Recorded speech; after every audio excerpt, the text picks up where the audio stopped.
ವಿವರ್ತಿ ಕಸಲ್ಲಿ ಸ್ವಾಗತ ನಾನು ಪೂಜಾ ಎಸ್ಪಿ कि 95 करोड़ सनातनी हिंदू ये मेरी व्यथा नहीं समझ पा रहा है कि मेरा नंदी मेरे सामने नहीं है तो फिर मैं यहां क्यों हूं। और इस दौर में हर एक को एक मौका मिलेगा। मुझे भी मिला,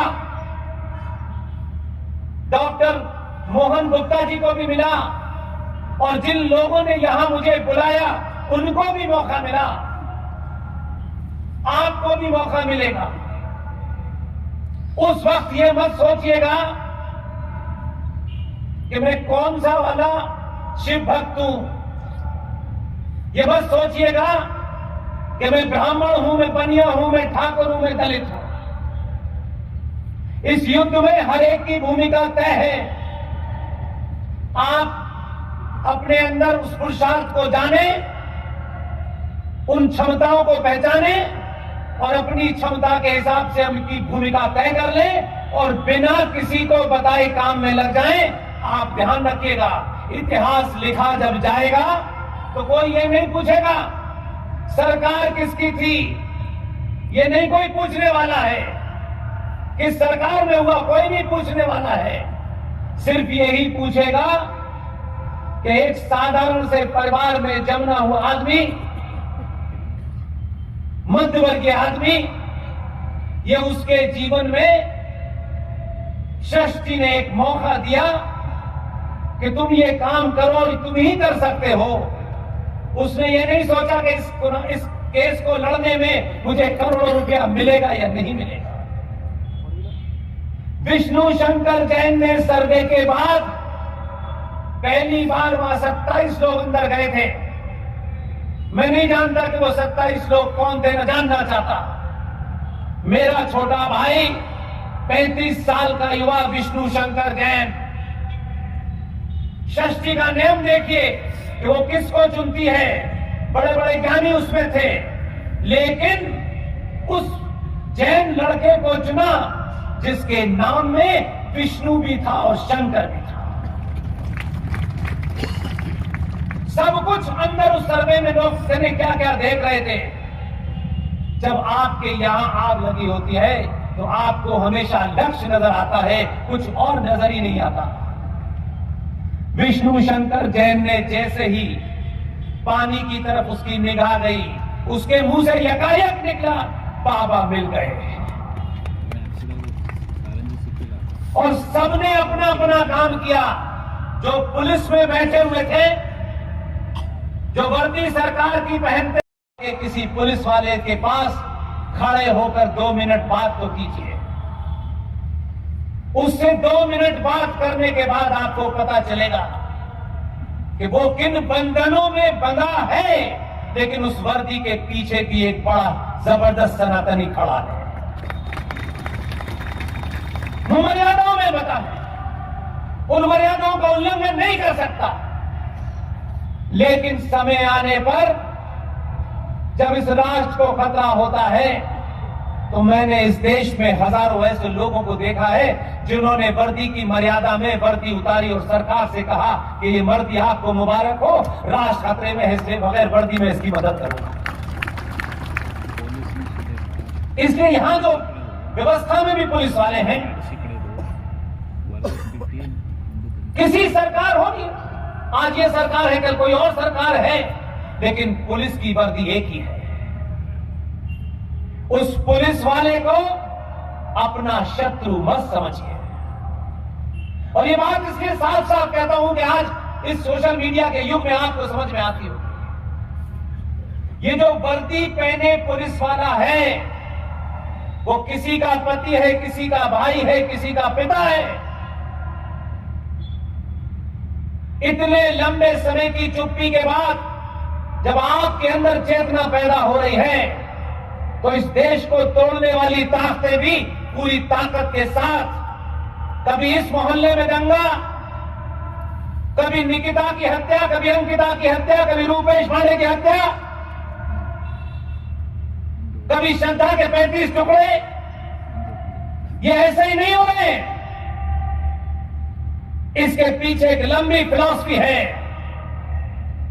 इसलिए याद रखिएगा, इस देश को तोड़ने वाले लोगों और इस देश को बचाने वाले लोगों के बीच में एक आखिरी दीवार रह गई है, जिसे आप पुलिस कहते हैं। वो पुलिस को पत्थर नहीं मार रहे, उनका पुलिस निशाना नहीं है, उनका निशाना आपकी बहन बेटी है। ये मानिए कि ये पुलिस हटी तो हर घर में श्रद्धा होगी, हर घर में निकिता और अंकिता होगी। इसलिए अकेले में इनके मिलकर के इनके दर्द का भी हाल लीजिए और इनको भरोसा दिलाइए कि अगर समय पड़ा, राष्ट्र के लिए अगर इनको अपनी बंदी को भी त्यागना पड़ा, तो इनके बीवी बच्चों की जिम्मेदारी समाज की होगी, किसी और की नहीं। ये भरोसा होता है तभी। एक डिस्ट्रिक्ट कोर्ट में एक जज का बयान सुनिए, उससे पता चलेगा। हत्यारा हो, डकैत हो, गुंडा हो, बदमाश हो, सब किस्म चलेगा, क्योंकि वो हमारा है।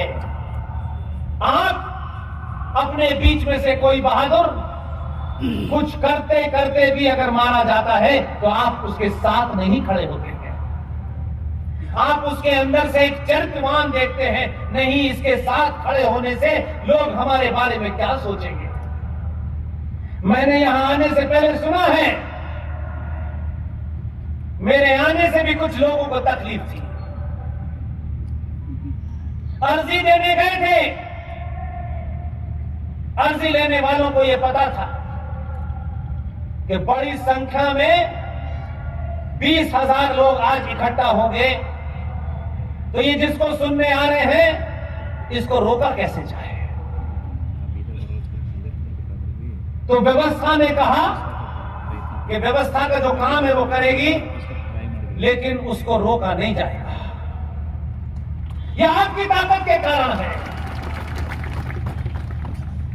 इसलिए मैं एक मुहिम जो मैंने अभी हल्द्वानी से शुरू की है, और इतनी बड़ी संख्या में आप हैं, मुझे भरोसा दिलाइए,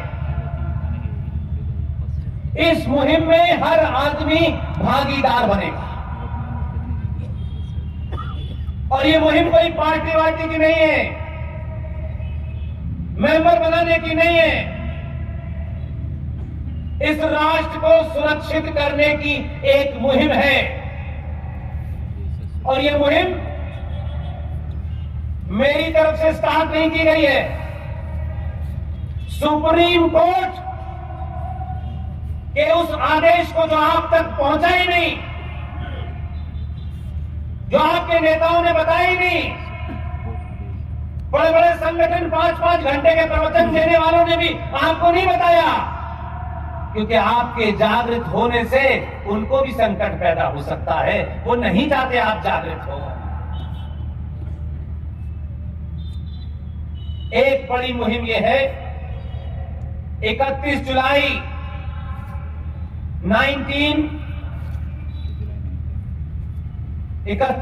2018, ये डेट किसी को याद नहीं है, क्योंकि हम सब को और दूसरी डेट याद है।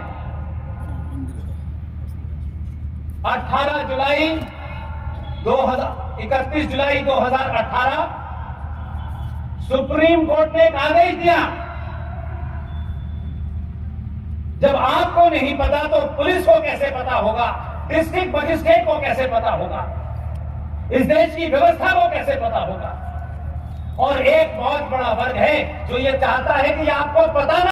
मेरा काम सिर्फ इतना ही है कि आपको सच बता दूं, तथ्यों पे बता दूं, ताकि आप जब समाज में खड़े होकर के बोले तो आपकी बात को कोई चैलेंज न कर सके। 31 जुलाई 2018 को सुप्रीम कोर्ट के 2 जजेस, जस्टिस अरुण मिश्रा जी, जस्टिस अमिताभ रॉय साहब, इन्होंने एक बड़ा फैसला दिया और इतना बड़ा फैसला किया है कि अब उसे कोई रोक नहीं सकता, अब कोई सुप्रीम कोर्ट जा नहीं सकता।